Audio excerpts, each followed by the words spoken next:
चलिए स्टार्ट करते हैं। आज हम सीखेंगे उन टेक्निकल वर्ड्स को, उन शब्दावलियों को जिनका प्रयोग टैली के अंदर किया जाता है। हम पहले तो यह समझ लें कि इन शब्दावलियों को, इन टेक्निकल वर्ड्स को सीखने की आवश्यकता क्यों है। तो उसकी आवश्यकता विशेष तौर पे आपको इसलिए है ताकि आप टैली के अंदर अच्छी होल्ड कर सके, एक अच्छी कमांड कर सकें।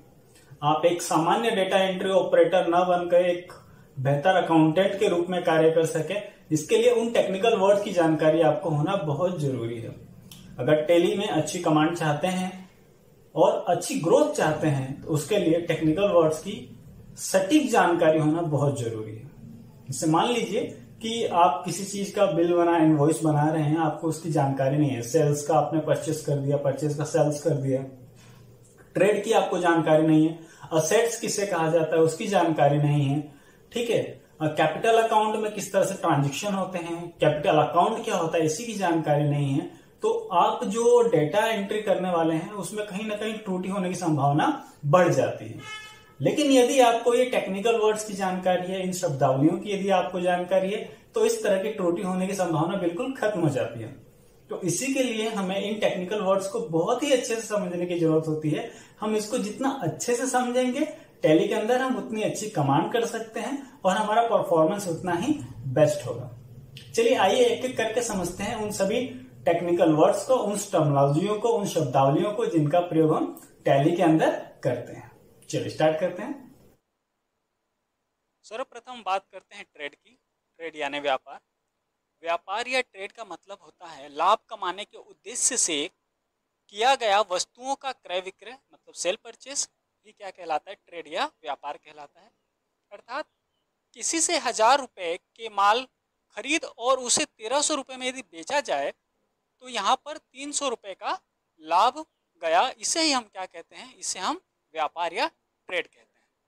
दूसरा पेशा। पेशा यानी प्रोफेशन।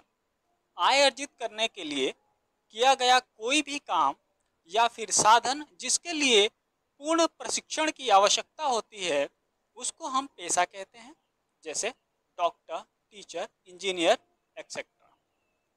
व्यवसाय, बिजनेस। कोई भी ऐसा वैधानिक कार्य जो आय, इनकम, लाभ प्राप्त करने के पर्पज से किया जाता है वह व्यवसाय या बिजनेस कहलाता है। ओनर, मालिक। वह व्यक्ति या व्यक्तियों का समूह जो व्यापार में आवश्यक पूंजी लगाते हैं, व्यापार का संचालन करते हैं तथा लाभ व हानि के अधिकारी होते हैं, वे व्यापार के मालिक या ओनर कहलाते हैं। यदि व्यापार के मालिक एक से ज्यादा हो तो वहां पर वो पार्टनर्स कहलाते हैं, जिसे हम हिंदी में साझेदार कहते हैं। कैपिटल, पूंजी। व्यापार का स्वामी जो रुपए, संपत्ति, चीजें व्यापार में लगाता है उसको ही हम पूंजी या कैपिटल कहते हैं। 50,000 रुपये नगद और 15,000 रुपये के कंप्यूटर, फर्नीचर आदि अगर उसमें लगाता है तो कुल जो उसका पूंजी होगा वो दोनों का सम होगा। माल, गुड्स। माल उस वस्तु को कहते हैं जिनका क्रय कर व्यापार में किया जाता है तथा माल के अंतर्गत वस्तुओं के निर्माण हेतु प्राप्त सामग्री भी हो सकती है। सामान्य तौर पे यदि हम बात करें कि यदि कोई बिजनेस है, जैसे आप मान लीजिए आप कोई कूलर वगैरह का बिजनेस करते हैं तो आप मोटर और उसमें लगने वाली वायर किससे परचेस करते हैं, तो वो उसको बनाने की जो चीज़ें हैं वो गुड्स कहलाएंगी, वो माल कहलाएंगे। या फिर आप किसी वस्तु को खरीद के बेच भी रहे हैं लेकिन आप उसको खरीद के ला रहे हैं बेचने के लिए, तो जब आप उसे खरीद के लाते हैं बिजनेस के अंदर, अपने व्यापार के अंदर, ट्रेड के अंदर, तो वो आपका माल कहलाता है। अगला है आहरण, ड्रॉविंग्स।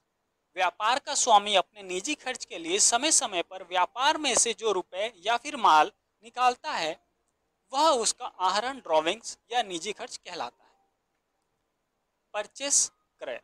वे सभी आइटम जिसको सेल करने के पर्पस से खरीदा जाता है वे परचेस कहलाती है। व्यापार में माल उधार या नगद खरीदा जा सकता है। विक्रय यानी सेल। वे सभी आइटम जिनको हम बेचते हैं वो सेल कहलाते हैं। मतलब जो भी माल बेचा गया उसको हम विक्रय या सेल कहते हैं। वो सेल कहलाती है। मतलब जो भी माल बेचा गया उसको हम विक्रय या सेल कहते हैं। अगला है क्रय वापसी, परचेस रिटर्न।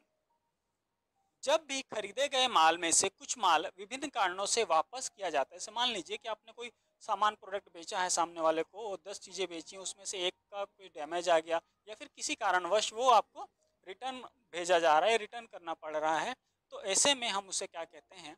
गुड्स रिटर्न, विक्रय वापसी, सेल रिटर्न। जब बेचे गए माल का कुछ भाग विभिन्न कारणों से व्यापारी लौटा देता है तो इस प्रकार की वापसी को हम विक्रय वापसी या सेल रिटर्न कहते हैं। रहिता स्टॉक, वे सभी आइटम जिनको हम अभी तक हमने नहीं बेचा है वो हमारा स्टॉक कहलाते हैं। दूसरी भाषा में जो भी आइटम, जो भी प्रोडक्ट आपके गोडाउन या आपके पास पड़े हैं वो सब आपके क्या कहलाते हैं? स्टॉक कहलाते हैं, जो अभी तक सेल आउट नहीं हुए। माल को खरीदने से लेकर के उसको बेचने तक जितना भी उस पर हम खर्चा करते हैं, उसके खरीदने में और उसको बेचने तक जो भी एक्सपेंसेस करते हैं वो सारा टोटल हमारा उस प्रोडक्ट के ऊपर कॉस्ट कहलाता है।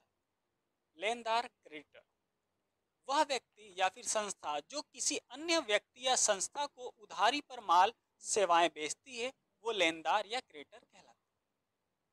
डेबिटर, देनदार, वह व्यक्ति या फिर संस्था जो किसी अन्य व्यक्ति या संस्था को माल या सेवाएं उधार देती हैं वो देनदार या डेबिटर कहलाते हैं। दायित्व, लायबिलिटीज, लायबिलिटीज हमारी देनदारी होती है। लायबिलिटीज हमारी वो एक्टिविटीज होती हैं जो ओनर को छोड़कर हमें सबको देनी होती है, या फिर ऐसा कह सकते हैं कि वे सभी एक्टिविटी जो व्यापार को अन्य व्यक्तियों अथवा स्वामी या फिर स्वामी के प्रति चुकाने होते हैं वो दायित्व लायबिलिटीज कहलाते हैं। और लायबिलिटीज मुख्य रूप से दो प्रकार की होती हैं। लॉन्ग टर्म फिक्स लायबिलिटीज जिसे हम स्थायी दायित्व कहते हैं, शॉर्ट टर्म या करंट लायबिलिटीज जो चालू दायित्व कहलाता है। अगला है संपत्ति, असेट्स। हमारे व्यापार में समस्त वस्तुएं जो व्यापार संचालन में सहायक होती हैं वह संपत्ति की होती हैं। लॉन्ग टर्म फिक्स लायबिलिटीज जिसे हम स्थायी दायित्व कहते हैं, शॉर्ट टर्म या करंट लायबिलिटीज जो चालू दायित्व कहलाता है। अगला है संपत्ति, असेट्स। हमारे व्यापार में समस्त वस्तुएं जो व्यापार संचालन में सहायक होती हैं वह संपत्ति या असेट्स कहलाती हैं। अब यहाँ पर असेट्स भी हमारे दो प्रकार के, फिक्स असेट्स अचल संपत्ति, करंट असेट्स चल संपत्ति। Next, expenditure. एक्सपेंडिचर वो खर्चे होते हैं जिनके लिए हम पे कर रहे होते हैं। ऐसे खर्च जिसको हमने पे किया और हमें लाभ प्राप्त हुआ वो क्या कहलाता है? एक्सपेंडिचर या खर्च कहलाता है। वे एक्सपेंसेस हमारे माल के उत्पादन और उसे बेचने में जो भी खर्च होते हैं वो व्यय कहलाते हैं। फॉर एग्जाम्पल, जो एम्प्लॉयज को सैलरी देते हैं, गोडाउन का जो रेंट होता है, इलेक्ट्रिसिटी बिल एक्सेट्रा, ये सभी क्या होते हैं? एक्सपेंसेस कहलाते हैं। और एक्सपेंसेस भी यहाँ पे दो प्रकार के होते हैं, प्रत्यक्ष डायरेक्ट एक्सपेंसेस, अप्रत्यक्ष व इनडायरेक्ट।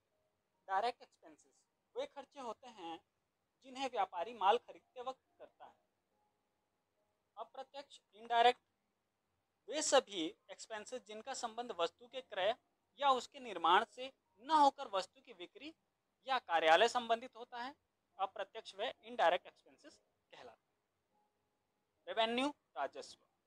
गुड्स या सर्विसेज को मार्केट में सेल करने पर उससे जो प्राप्ति होती है उसको ही हम राजस्व या रेवेन्यू कहते हैं।